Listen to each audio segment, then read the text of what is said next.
Good morning, everybody. Jenny Clouston here. So, still spring cleaning, but while I was spring cleaning, I discovered that I had some of these kind of shapes. You can't see it, but I'll draw the blue mark around it so you can actually see. And I had started doing something on it. This was from a while ago, so there were 4 of them. Obviously I'm going to do more, and they're all sort of neutral color packs, but they don't have to stay that way. So what I thought I would do is, because I know Colleen from Western Australia, she's going to be starting her crazy quilt project soon with her, oh no, I dropped my little doobie. Goeie genade, meisie mens. On the paving. Bliksem. But it's not broken. You know, this is one of those Japanese vintage bird feeders that I turned into a... that was a bit scary this morning. Got to be careful, Jennifer. Slowly does it. Anyway, going back to Colleen. She's going to be starting a crazy quilt project soon, and she just doesn't. I'm still feeling a bit shocked about my pincushion. You can't get them. I can't get them anymore. So if that broke, I would have been a bit desperate. Anyway, so I'm just drawing around here because so you can see, I can see the line, but the video might not show it up. Now, this is traditionally perhaps not a crazy quilt, block or whatever, but I'm going to treat it as such. And I'm simply going to turn this into kind of like a crazy quilt. Now, as I said before, ideally I would like my whole hoop to cover this whole area, but because of this video, it's going to be quite difficult to do. So I will just use this beautiful hoop and tighten this up. Somebody asked me a question the other day. She said, I noticed that your hoop is a little bit slack, and I don't normally have a slack hoop, but when I'm working with the what do you call it, the tablecloths, I don't know what kind of, my brain, too early in the morning to think. Anyway, it just goes a little bit slack on me. All right, now I am going to be, for those of you who want to follow along, I am going to be using the Foolproof Freeform Embroidery to do this crazy quilt project, because these little nuggets of goodness are absolutely perfect to use for crazy quilting. Now, what I'm going to do is I'm going to choose really a nice and simple. As you know, all my embroidery stitches are really easy, so I either can do Cretan or I can do this one, and I think that I might do that. But that stitch is maybe a little bit difficult if you're a beginner, so I might just change that too. Let's have a look. Let's do a Cretan stitch. Let's do something. I'll start. Let's do that. I noticed that. And what I'm going to do is I'm going to make my Cretan stitches all uneven, so that none of you are stressing too much about getting it perfect, because you don't have to. So that's what I'm going to do. I'm going to start off by doing a Cretan stitch, and that's on page 78, and I just want to show you something very quickly. If you have a look at the Cretan stitch, let me get a little bit closer for you. You can see in the book that the needle sort of goes down and up and down and up. And look, let's be honest, that's too much for the brain. I'm going to show you a nice, easy way to get a Cretan stitch. It's easier than this one that's in the book, in my book. I'm not self-published, as you know, so I have to go with the publishers who want to show you how to do this stitch in a traditional manner, rather than me, branching off and, being a naughty girl. So I'm going to do Cretan stitch. Now also, some of you are going to get your knickers in a twist because you want these stitches to be evenly placed and blah blah blah. Now I'm going to say, relax, take a chill pill, cool your jets. You don't have to make these stitches all even. Okay, so there my shape is. Now what I need to do is the stitch that I'm going to do first, my foundation stitch of the crazy quilting, needs to be quite dark because I'm going to be adding things on and on and on. So if I did a lighter stitch underneath, for example, let's go back to this. You know, I didn't want these stitches, I didn't want my videos to be teaching, I just wanted them to be fun. But I'm going to show you. So if this was my where did we do that one? Where was that nugget of goodness in here? So for example, this one, you want your brown, the chevron stitch here to be quite dark, because once you add those other ones on, if your foundation stitch wasn't dark, these would look as though they were floating off, and that would make me unhappy. So I'm not going to make it too light. Now the needles that I'm going to use, once again, oh, I'm so glad this didn't break, and it's not even chipped. I'm going to use a Chenille number 22 for my silk ribbon. I'm going to use a Milliners 3, maybe a Milliners number 1, and then a Milliners number 9 in case I'm going to bead. I'm not sure if I'm going to be beading this, but time will tell. Time will tell. Now the only trouble is, peeps, oh, shall I just use the green because it's here? Yes, let's just use that. So it's a Perle number 8, and I need a needle. Let's go with this one.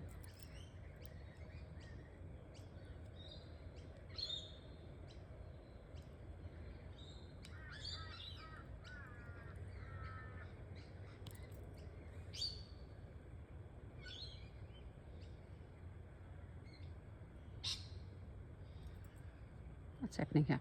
Okay, so a Cretan stitch. Let's go back to the book. Not that I'm going to be using it, but there she is. And she says the needle goes down, the needle goes up, and it forms these little things.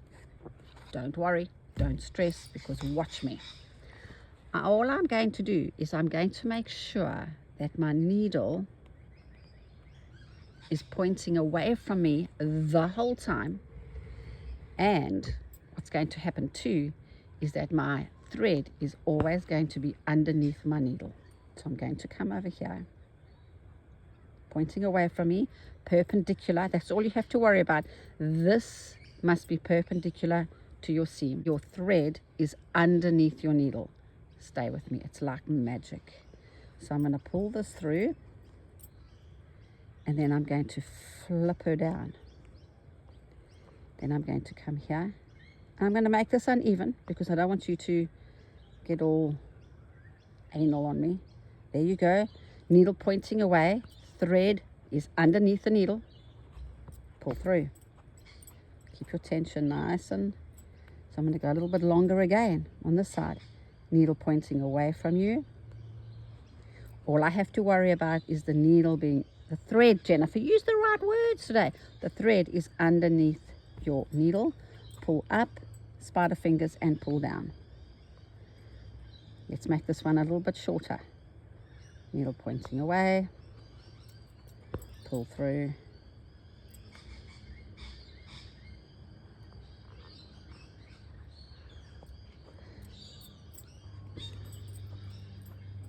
Now I'm out very early this morning again, and I don't know if you can see these midges.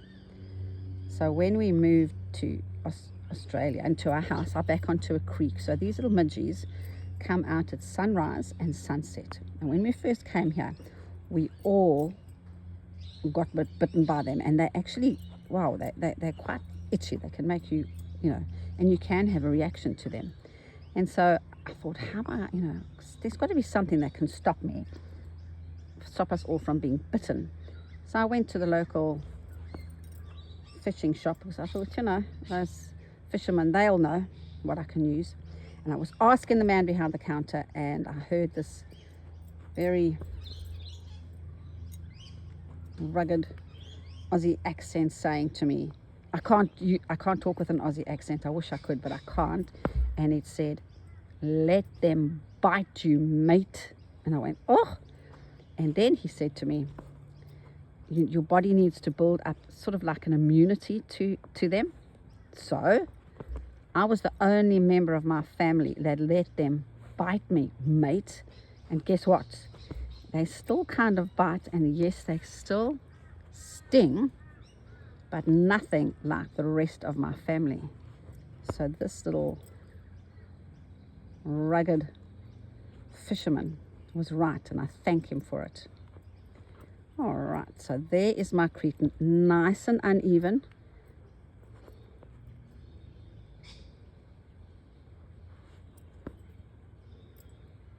Now with crazy quilting, you always want to begin and end all your embroidery stitches within that outside perimeter line, always. So there we go. Going to end off really well now because I haven't been doing such a good job lately on my videos. I've been a bit slack.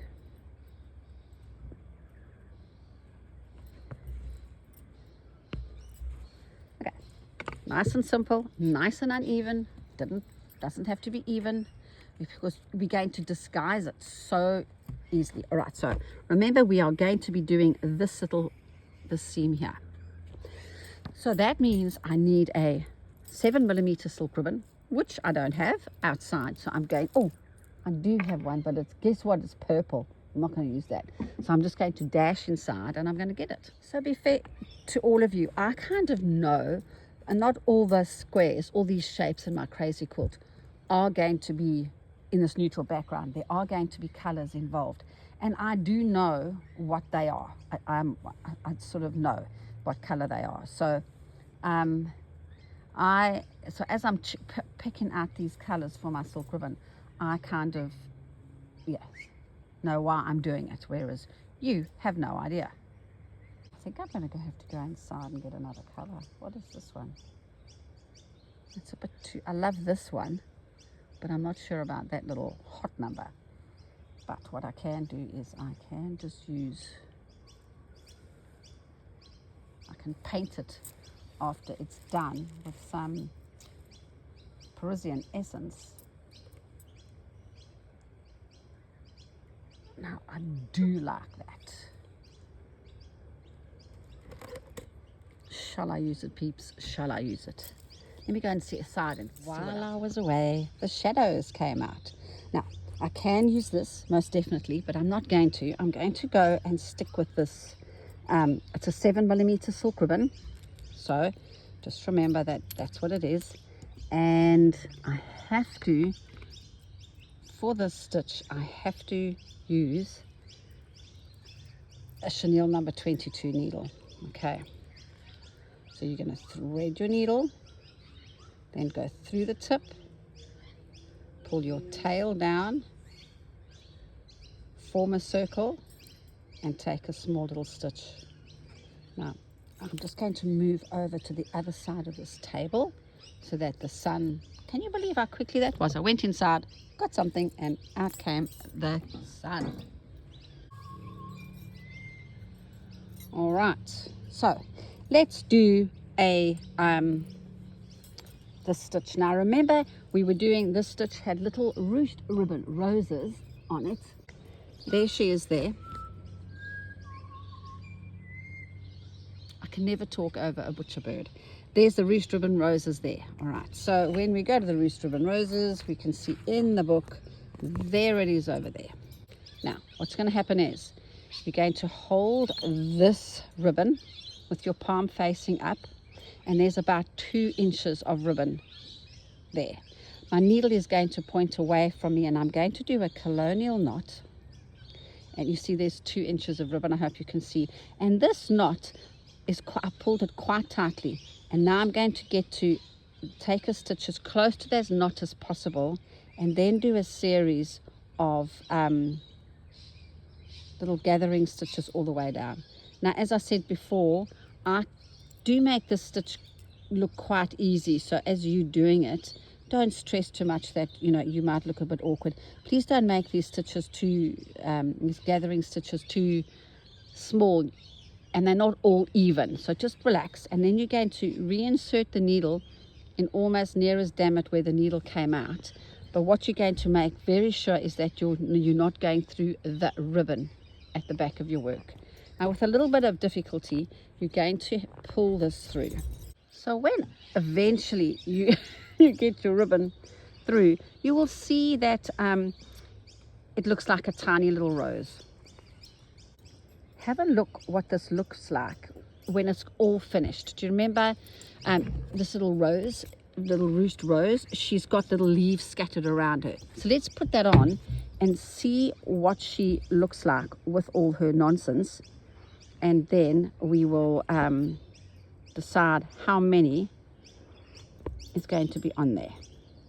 Now, if you didn't have some silk ribbon, don't stress. This could be a little sequin if you so desire, or a tiny small button, or a little tiny bullion rose for those of you who like a bit of the old bullion.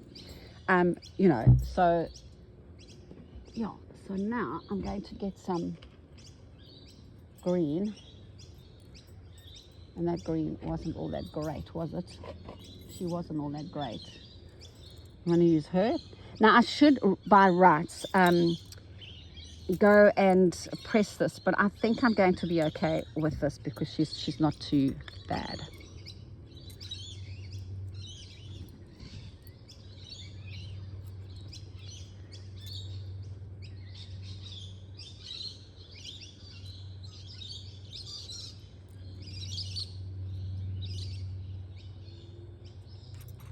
All right, little ribbon stitch leaves.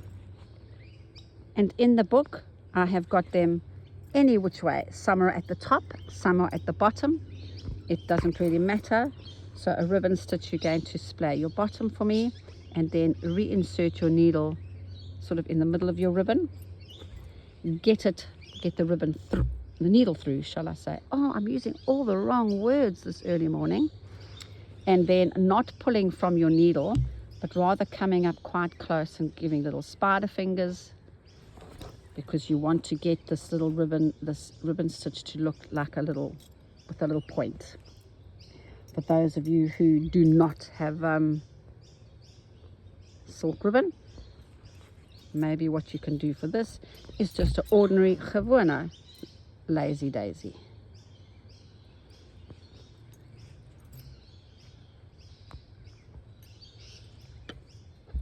Sorry, I just needed to see what's happening behind my work. So there we have, there's your little beautiful little rose and your leaves. Now you can actually see perfectly well that before I started adding my little bit of nonsense on, you could see that it would have been actually quite fine. It looked quite fine to have one of these roses on each one. But if we did, we'd be but in the poo, because that'd be too close. So what I'm going to encourage you to do, especially when you're doing crazy quilting, even though we know what we're going to be doing next, don't just put them on. Finish her in all her entirety with her little leaves, so we know how much space she's going to take up visually, and then determine how many we're going to put on. Does that make sense? Just don't go and put your, I could easily have put these roses on each one of them, because I knew, it looked as though there was enough space, but in theory there wasn't. Okay, I hope I'm not babbling on, making some sense here. And I'm being a terribly good girl. Are you all impressed? I'm ending off my silk ribbon the way you should do it, with a little bit of a stitch. Very impressed, Jennifer, this morning.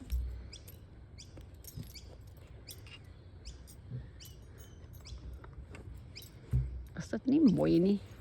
Okay, so now I can go ahead and I should have two chenille needles out here, one with the ruby red one in, and the other one with the green on.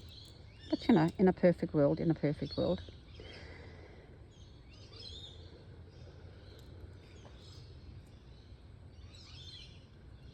Let's do another one of these little ribbon roses. See, I'm not actually right on there. I'm a little bit away because the rose is going to take up space. Pull her through. 2 inches away. I'm going to do your colonial knot first. And then I'm getting as close as that to that knot as I possibly can. And I'm going to travel all the way down.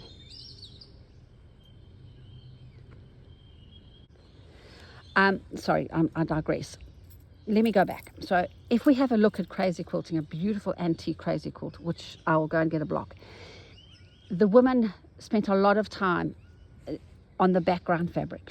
There's a misnomer out there, and I do not know where it started, because that is not how it began, that anything goes in crazy quilting. I really want you to take your time and spend a lot of effort on getting that background fabric beautifully done, because once the background fabric is gorgeous, then you can go ahead and do your embroidery. Do not use busy fabrics, because it just competes terribly with your embroidery, because in crazy quilting the embroidery is what shines. It takes center stage, not your fabric. And also, once again, I don't know what happened in the 80s, but boy, oh boy, oh boy, we had big hair and big shoulders, and crazy quilting just went in a direction that was, oh my hat. Everybody just thought, well, I've got this jar of buttons and I am going to put this whole jar of buttons on this one crazy quilt. Please, please, please. For me, the beauty in crazy quilting is showing restraint, is allowing those negative spaces to be seen, not just show restraint. All I'm going to say is show restraint. Make your, by all means, have fun and make your seams interesting, but leave that negative space between them so that you can see something. Otherwise, it's just a lot of noise. Just a lot of noise.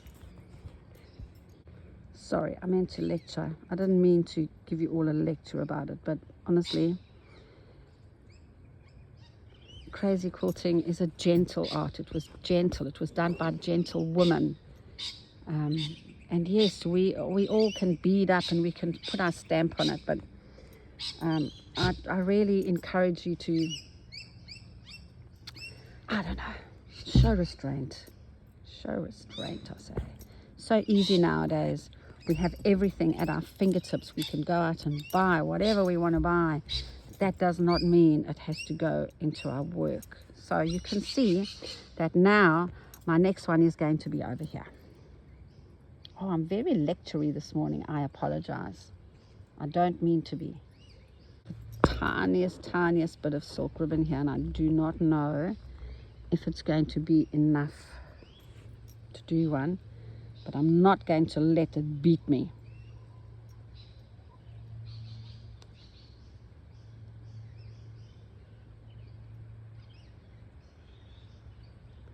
Don't make these little stitches too small, because your little rose will be a tiny little mean one. Somebody messaged me the other day and said that she bought some silk ribbon and she's having difficulty pulling her silk ribbon through her fabric, even if she's using, well, she said she was using the right needle.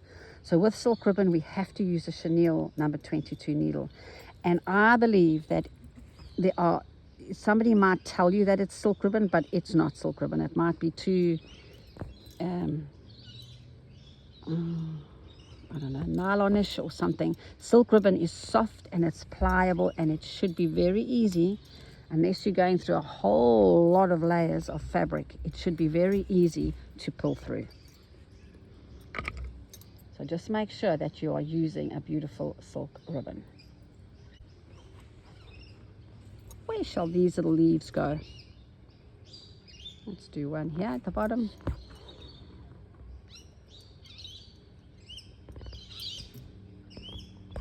I reckon we'll do 2 here.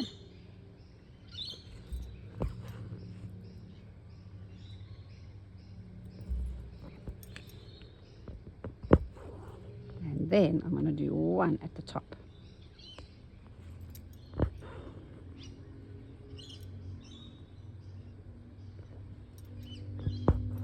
All right.